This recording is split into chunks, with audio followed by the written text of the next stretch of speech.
Girl, stop playing.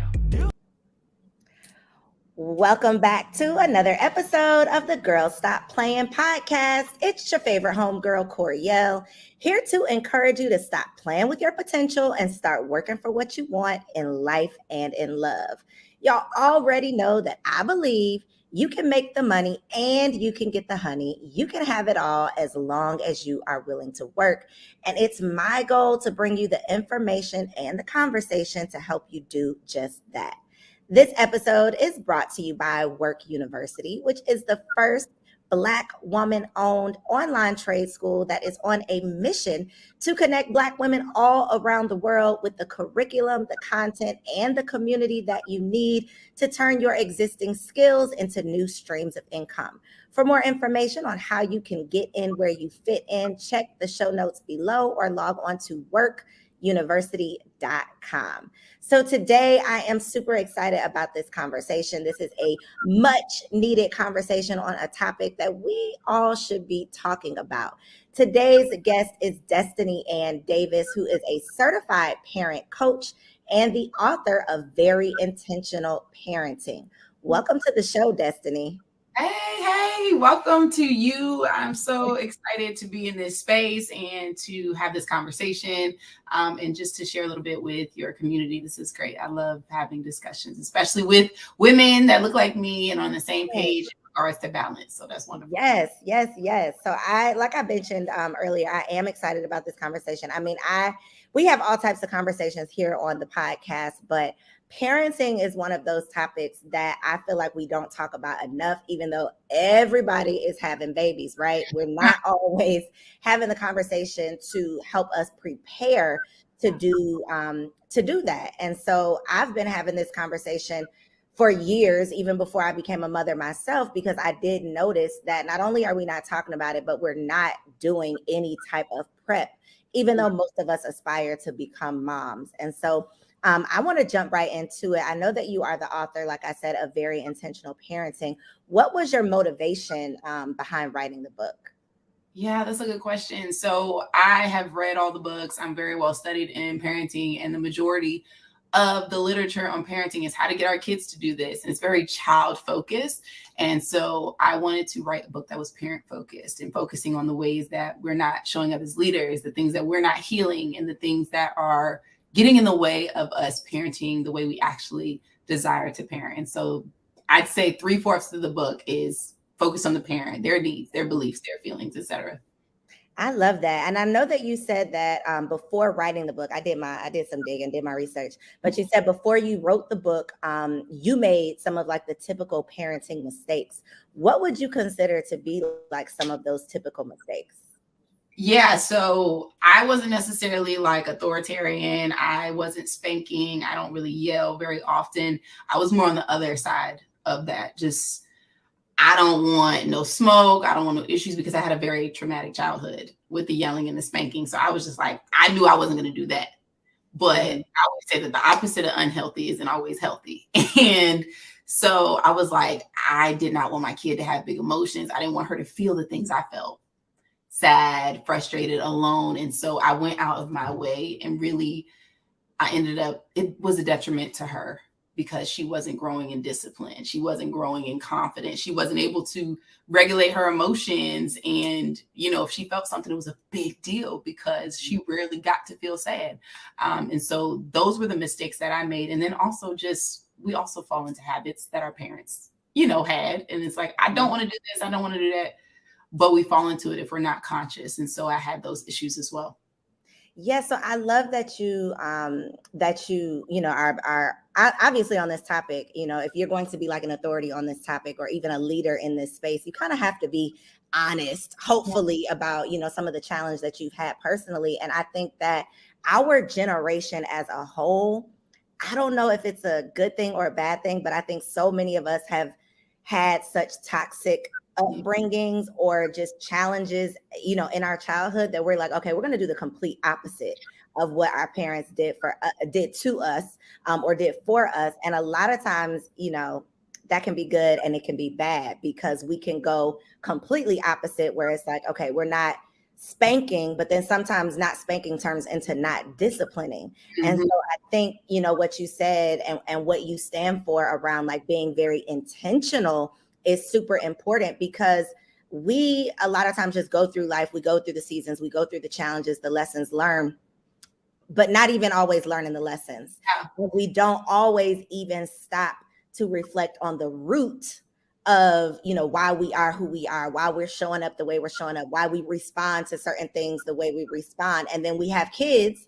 And if we're not intentional, and if we haven't had those conversations with ourselves or with the therapist or, with somebody, then we a lot of times are just passing on those same like generational traumas, that we went through. So I love that you are, literally like opening up the doors or opening up this can of worms to have these conversations.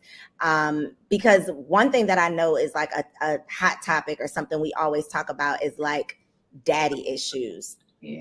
And I am of the belief that although we may be dealing with daddy issues, like these mamas have done a number on us as well, that we don't, nobody want to talk about the mama, but I be talking about the mamas, because your mother is literally, a lot of times, we hear about the single family homes, and a lot of times those single family statistics is the mom being the single parent. So everybody might not have had a father in their household, which means the majority of us had a mama that we were, dealing with. And so what has been your experience? Because I know these are conversations you're having often, but what has been your experience with like the mommy issues? Not necessarily yours, but typical mommy issues that we're dealing with. Yeah, so I experienced, not mine per se, because my mom was like Olivia Pope, Martha Stewart, just all the things. And of course she came with her stuff, but for the most part, she was amazing. But I hear a lot of like moms not being able to take accountability and just going into what you said, a lot of guilt tripping. I raised you, so you should do this. A lot of that, I would say, is the majority of it, not being able to take accountability, which is why reflection is so important. Because I say, if you practice gaslighting your child their entire childhood, you practice, well, I did this because you made me mad, or I did this, I'm sorry, I had a bad day, whatever it is. If you do that for 18 years, but then when they become conscious and their voice is a little bit stronger and they sound like an adult and they're like, Mom, you should have did this, you're going to continue what you've been doing. And so I think that's why it's important to do what you said, to reflect, to come back and apologize, regardless of how old your kid is, because what you practice is what you perfect. And I hear that all the time. My mom cannot take accountability. She does what she wants to do. She doesn't respect my parenting. She doesn't listen to me. And I guess it's gaslighting. I feel like gaslighting is a term that, came out of thin air. I don't know, over the last couple of years. It's kind of like a narcissist. Like it's one of those terms that's thrown around so much. But one of the other things that I hear often is like, you bring up something to your mom, and I'm, 30 plus. So you bring up something to and I'm speaking, to people obviously that are in that same age range as well. But you bring up something that you may have been through, and your parent like brushes it off, or they minimize your experience, or they deny that it ever happened, or they make you feel like, well, you took it that way, but that's not the way it happened. Or, it's kind of like that apology where you're not really apologizing. You're more so saying, I'm sorry you feel that way, versus I'm sorry, for what I did. And so I think, like you said, a lot of times our parents weren't reflective. Like, I don't know how old you are, how old your parents are, but I feel like our parents' generation, they weren't having these conversations. They weren't. Ain't no manual. That's it. That was the response. Ain't no manual. Ain't no manual. I'm just doing the best I can. And a lot of times their best I can was compared to like some real crazy stuff that their parents were doing. So they're like, as long as I'm doing better than them, as long as I ain't, doing what my mama did to me, that I'm doing well. And they might have been doing better, but it still might not have been the best. So besides like reflection and therapy, because I'm a huge advocate for therapy, what are some things that we could do like to be more intentional about not just passing on these same toxic behaviors or traumas to our children unknowingly? I think one of the biggest issues, especially since a lot of us are living in survival mode, is we are so desperate to control our kids because we don't have as much control of our own lives. That if you went to a job you hate, you in a relationship with somebody that's not honoring you, your friends don't honor you, don't hear you, you spend all day doing stuff that you don't really enjoy, by the time you get home in the one piece that you can actually tell it what to do, how to do it, you're going to do that. Mm-hmm. So I found that the more I got in control of my mental state, my confidence, my kid-free weekends, like my business, the things that make me feel good, you just naturally, that's going to flow into the relationship with your child. I don't have to control my kids. I can work with and collaborate with them because I'm honoring myself and I don't feel like I need them to fill that cup of control up for me. So how do we navigate or balance between having that type of relationship with your child where they can talk to you and they can come to you and they can be open and honest with you, but still having boundaries? Because, you know, there's a whole like my baby is my best friend thing, which I don't subscribe to that because I think that can be unhealthy. You know, that can definitely be an unhealthy exchange or unhealthy relationship or a dependent, you know, relationship. How do you navigate though the balance between you still being the parent, but your child still feeling like they have a voice? Yeah. So I think that one of the biggest things that we don't do coming into parenting is understanding brain development. And so there are certain boundaries that are appropriate at a certain age that aren't appropriate at another age. And so majority of the time when we punish, we're confusing a rule with the boundary. And we're having expectations of our kids that are beyond their development. And so if I keep telling you, don't do this, don't do that, don't do this, don't do that, and you keep doing it, but I don't have a boundary, the only other thing that I can do is punish you to make you stop doing it. And so I see those videos on TikTok all the time. And it's like the kid filled the bathroom up with bubbles. And then people in the comments like, I would have beat their tail. And it's like, the child is 4. They need a boundary. They should not be in the bathroom by themselves long enough to even do that. And so I think that's where the balance for me is that I'm going to have compassionate boundaries. And when you're frustrated with the boundaries, I'm not going to gaslight you and make you think that there's something wrong with your experience. It makes sense that you're sad, that you can't be in here by yourself. I get it. I understand. And it is what it is. Mm-hmm, mm-hmm. So it sounds like more explaining and validating your experience. Like, I understand you feel this way, but not trying to put them in an adult's place. Like, you should understand this because you understand it as the adult. Exactly. And so I start off just developmentally when they're under the age of 7, they need more boundaries, right? But they want to be empowered. So you give them choices. We still leaving. You still got to put your clothes on, but what shoes do you want to wear? And as they get older, like that 7 to 12, now we can creatively problem solve. I don't have to give you choices. You can add input. And beyond that, I can back up a little bit. I'm going to step in with boundaries when you get it wrong, but we don't go through that process. A lot of times it's just, I told you to do it. So like you said, you should do it. You know better. They don't know better. They just got here. Listen, so my son is 18 months. Okay. And I've been saying like when he turned 1, he started acting 2. You know, like it has been, but the closer we get to 2, I'm just like, terrible.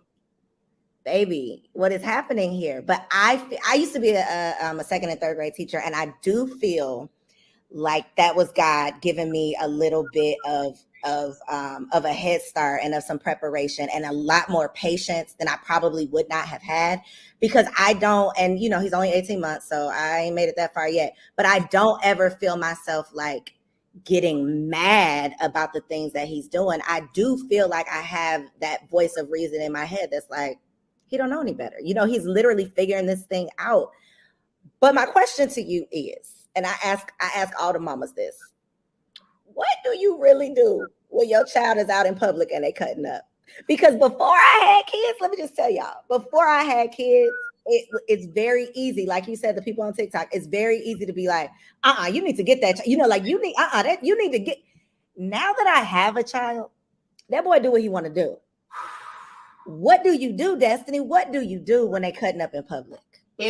I'm very much aware that when they're having a tantrum, it can lead me to have a tantrum.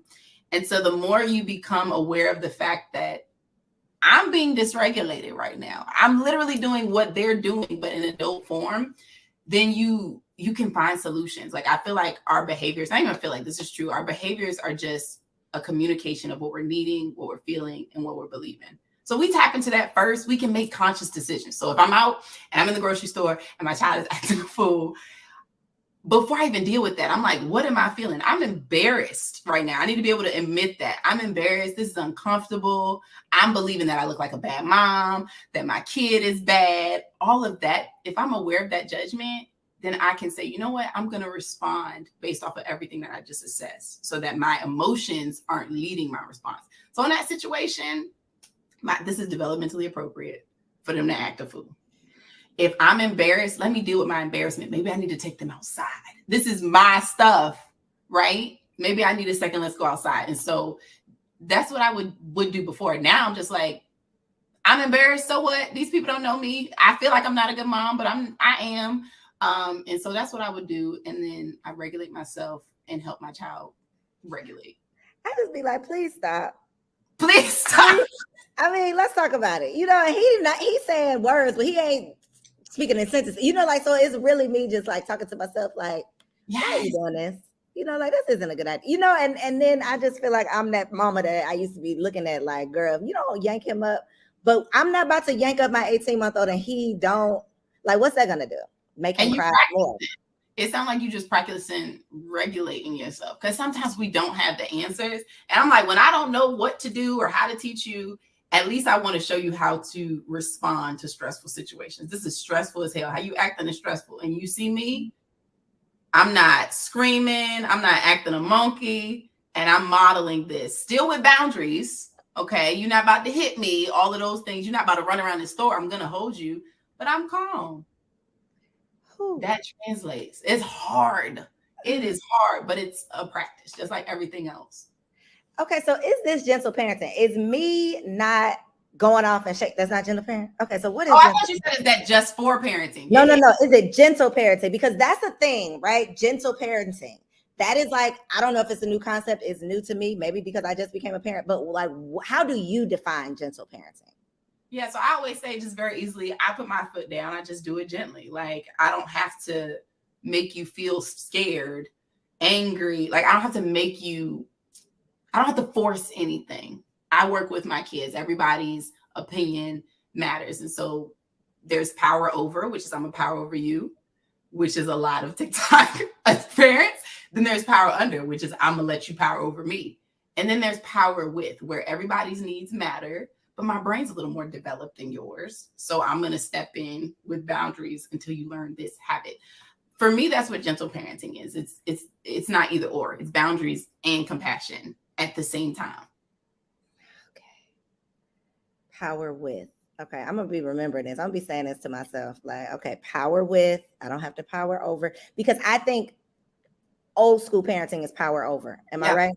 Yeah. Okay. My parents, for sure.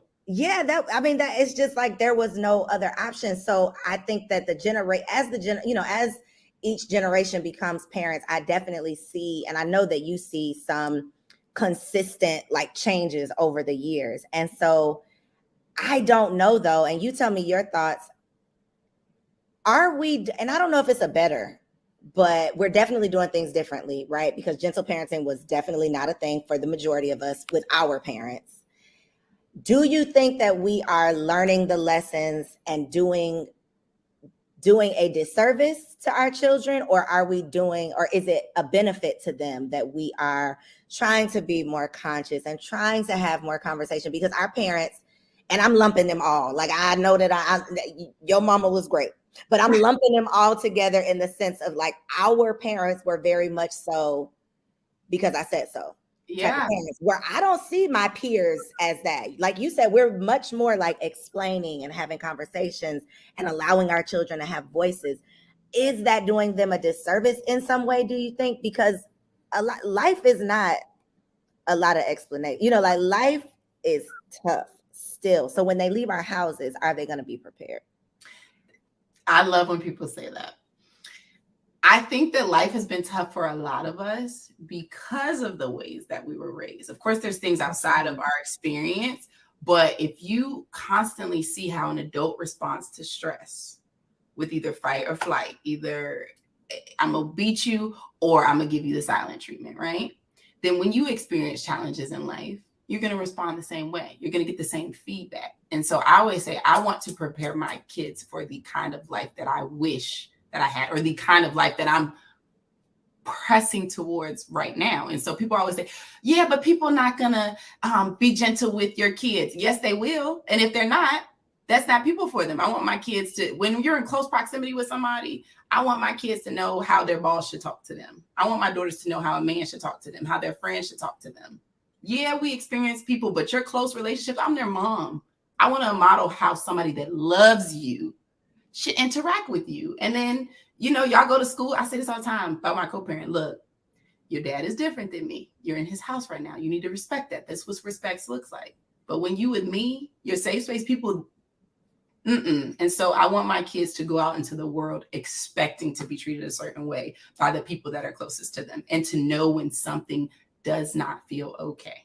Mm-hmm. And to be able to communicate that. Exactly. And that's a big part too, because even if and this is like way left field, but even when we get into conversations with adults that have experienced like sexual trauma as children, a lot of times it went like they didn't speak about it until they became adults, because they didn't have that safe space to talk about it. They didn't feel like their parents would, be non-judgmental for them. They didn't feel like they could have a voice and be believable, with their experiences. And so I do think in that sense, it's beyond important to teach your children about boundaries and having a voice and speaking up for yourself and what's appropriate and what's not appropriate. And like you said, I love that you said, like, my home is the safe space, because a lot of us didn't grow up. We didn't even know, like, safe space wasn't even in our universe. That didn't, your room might have been your safe space. Like, it wasn't a safe space in mine. It wasn't my room. Not in my parents' house. It wasn't my room. This is a room that you rented. Like, did you close your door? Was your parents like, you're not closing the door up in my house? Yeah, that happened before. I wasn't allowed to close my door that was a punishment that I had for a while. I didn't have a door on the hinges for a little bit. I was gonna say, okay, that was another thing. Okay. The door off the hinges. Right. But so we didn't get to set boundaries. You know what I'm saying? We didn't get to choose who we hugged. We didn't get to choose how much we ate. Like, we didn't get to choose anything. We couldn't set boundaries. So how do we know how to do that? How? And it translates to, again, the control. You stick in that job, in that relationship, because you don't know how to communicate and follow through with boundaries, because you didn't get to. And then you put all these unnecessary, arbitrary boundaries on your child. Mm-hmm. It's so funny that you mentioned not even being able to control what you eat, because that was me and my mother's like first thing. It's like, I'm not eating this food. I don't like it. And I was the kid, I will sit here all night long. No, literally, I will sit here all night long. My daddy would come and try to, sneak some off my plate. I would be trying to feed it to the dog. That was my thing. And it's like, so with my child, I always said, like, I'm not making you eat something, like that just to me is like beyond like psychotic, that I'm going to force something down your throat that you obviously are not interested in eating. So, you might go to sleep hungry, that might be a thing, but you're right. The control, it's like you want to be in control of every single area of my life, because now as a grown adult woman, I realized you were not in control of your life. You were not in control of your things. So and these are conversations that I have with my homegirls all the time. Like, we all got some mommy issues. Okay. Me and my friend circle, we be just comparing our mommy issues, but being able to evolve and mature into a grown woman and realize that your mother, although she's your mother, she's still just a woman. She's still just having a human experience. She was dealing with all of the things while trying to raise you. And that is even a challenge. Like, and that might be part of forgiveness, maybe, like realizing that she wasn't trying to intentionally do you wrong. She was just doing the best that she could. And that is a struggle to admit sometimes. Man, that's 1,000%. And I think that the antidote to that really is recognizing what our values are as women, and not inherited values or what we think we should value because of what another woman is valuing. Because there are going to be things that you like, no, this isn't okay in my house. but where is it coming from? Like, I used to be Why? so, But why? right. I used to be so particular about what they wore. And for somebody, that may be a value for them, but they're embodying it, right? They're modeling it. So particular about y'all making y'all bed every day. And my bed is not made every day, but I have this ideal of what I should value. And that then we get up into our adult years and we're like, it's something ain't fitting, something's not matching. And I don't want that to happen with my kids. So that's another question we should constantly be reflecting on is, does this really matter to me? Because if it did, if my child is 10, they might get it right by now. Like, if the way you speak to people, respectful communication, if it really mattered to me, I'd be embodying it. And it wouldn't be such a challenge for my child right now. So I either need to start embodying it or I need to give my child grace and focus on other things, one or the other. Yeah, that is that's maturity. That's evolution, like realizing the root of, again, like, why do you care so much about this? Why is this such a big deal to you? Where did this even come from? Yeah. You know, like, where did this, because if we really start peeling back the layers, a lot of the things that we believe, a lot of the things that we are doing, they're coming from like generations before us. You know, things that we don't even know why we're doing. We're literally just regurgitating what has been done to us, what has been told to us, what has been taught to us. And then we're going to just unconsciously pass that on to our children, you know, not even knowing. And, you know, it's just a vicious cycle. So I love that you are doing this work. I do want to ask you one more question though, because I feel like in the age of social media, where everybody's judging I got two questions actually, where everybody's judging all the things, even when you're doing something so positive, like, you know, having this messaging around, you know, intentional parenting. My first question is, do you ever get negative feedback from people who are like, you know, what is the negative side of this work that you're doing? Besides the fact that people want me to beat my kids so bad. Oh, they want me to beat my kids so bad. Like, besides that, I think that oftentimes people have this perception of who my kids are without meeting them because of the way that I parent. And so it's like, I hear stuff like, your kids are going to grow up and be mass shooters. Your kids are probably terrible at school. Like, how do you let your daughter cuss? I bet she's the worst kid ever. All this stuff that isn't true, is literally couldn't be further from the truth. I get that a lot. And then, of course, I get people like, how are you going to tell me how to parent? And everybody parents different, etc. And my message is very much, this is what I do. I'm very much, when I say intentional, I mean knowing your values, knowing what matters to you, and parenting from that space. So I don't think there's any right or wrong way to parent. Other than hitting kids. That's the hill that I stand on. At majority of the time, I just say thank you for sharing, but you're not gonna come on my page and tell me that it's okay to hit kids. Me personally, that's the one thing in parenting that we just gonna go back and forth about. That's majority of what I get. The criticism is that my kids must be like bad as hell. Wait, I got a pause for the cause. You let your babies cuss? Let's talk about it. What's your thing? What's your philosophy? Because this is a conversation I've had with my husband, and I just want to know what your philosophy is. So the 4-year-old, no, absolutely not. And we don't even cuss around her. It's to the point where if I slip up and cuss, she'd be like, Mom, don't say that around me because I'm going to say it. Like, she'll literally say that. The 4-year-old cannot cuss because she needs boundaries. Developmentally, she's a different child. My 10-year-old understands situational appropriateness, but I know that that's not a particular value for me as a mom. I cuss all the time. My 10-year-old is going to hear me cuss. So rather than saying, you know, it's not right to cuss or whatever, what I have expressed to her, and she's developmentally aware of, is, yeah, this is a safe space. We're in our house. If you want to say that X, Y, and Z, it does not bother me as a mom. However, if we go out to the family reunion and we at church X, Y, and Z, and you cuss, you're no longer going to be able to do that. And so it depends on the child. It depends on where they're at developmentally. It depends on what you value. If you value that kind of language not being okay, and there's no appropriate time to do it, that makes sense. It don't bother me. It would bother me if the 4-year-old did it at school. So she's not there yet. But my 10-year-old, what? If she heard kids cussing in public, anytime she does, she's just like, oh my God, Mom, like, what did you hear what they said? Like, it's a big deal. So every kid is different and every parent's values are different. Okay, I love it. I love it. Okay, last question for real, for real. Because of the work you do you feel pressure to be like a perfect parent? Yes. Yes. Okay, I wasn't expecting you to say that. I feel pressure from Instagram and then from my kids. Like they know that I do this work. So anytime, I'm not mama. yeah, my daughter will be like, that wasn't gentle. Like she says something like that. But I get the whole mom goals conversation all the time on Instagram, and I hate that so much. Like, don't put me on a pedestal as a mom because I'm just out here doing my best as well. Yeah. And I'm self-aware, but if you see me in the grocery store having a panic attack because my child is on the floor, don't be surprised. Yeah. Exactly. Yeah. So Okay. the fact, yeah, that's definitely something that I get all the time. And I'm like, please, y'all not about to Whitney Houston me, okay? I tell people all the time, I want to dance with somebody Whitney, but I can be crackhead Whitney too. So if you see me being crackhead Whitney, mind your business. Mind your business, exactly.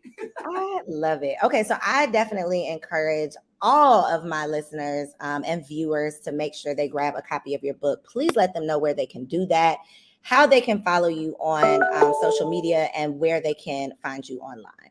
Absolutely. So my social media, everything is Destiny Ann, from TikTok to Instagram. It's all Destiny.Ann. And then Very Intentional Parenting, you can literally buy it anywhere that books are sold. So Barnes & Noble, Target, Walmart, all places. All the places. Check her out. Even if you are not a parent yet, like we prepare for everything else that we aspire to do and be in life. Why not prepare for the most important role?